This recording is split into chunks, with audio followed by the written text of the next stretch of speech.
The Browning Auto 5 was the first successful semi-automatic shotgun to hit the commercial market, and I have this one on my workbench today. In this video, I'll give a quick overview of the shotgun and give some insights into how you can get one of these things running. Come up here. No issues there. Let's start with a little bit of a history lesson.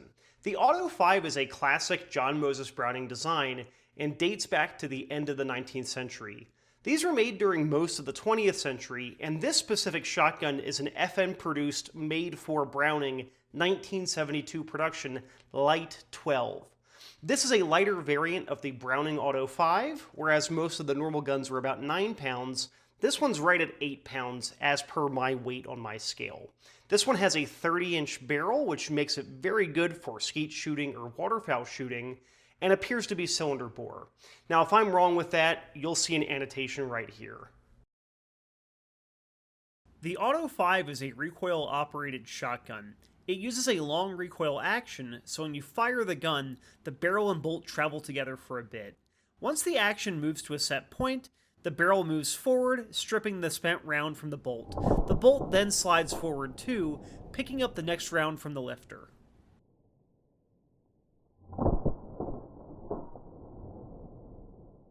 For springing the long recoil system, the A5 does it very simply. We have these things called friction rings, which act as a buffer system of sorts for the recoil system, and then we have a giant mainspring that powers the gun.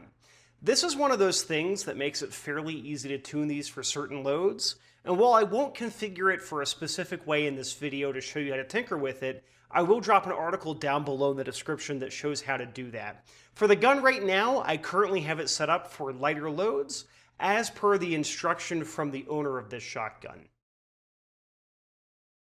I mentioned that this gun belongs to a friend of mine, and I wanted to tell the story about how my friend got this shotgun.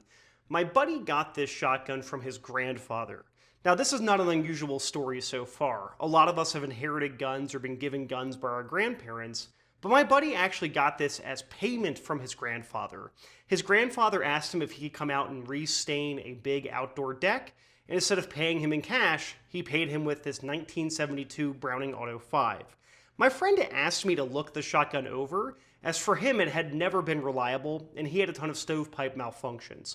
Well, you're seeing the footage right now, and the gun was 100% reliable for me with a wide range of ammo. I shot light buckshot, light birdshot, heavier buckshot, heavier birdshot.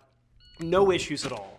I did run into 3 things that kind of caused me to understand why there were malfunctions, though. Those 3 things are fairly simple. The first thing is that the shotgun was not lubricated. The Auto 5 doesn't require a ton of lube, but it does want to have some lubrication on the tracks inside of the receiver that the bolt and barrel slide on.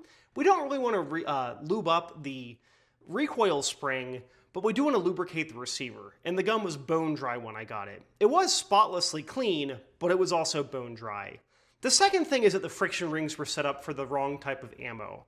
The gun worked for me both with the heavier and lighter springing, but it was set up for heavier springing, which means that with the lighter ammo that my friend was generally shooting, it would lead to more malfunctions.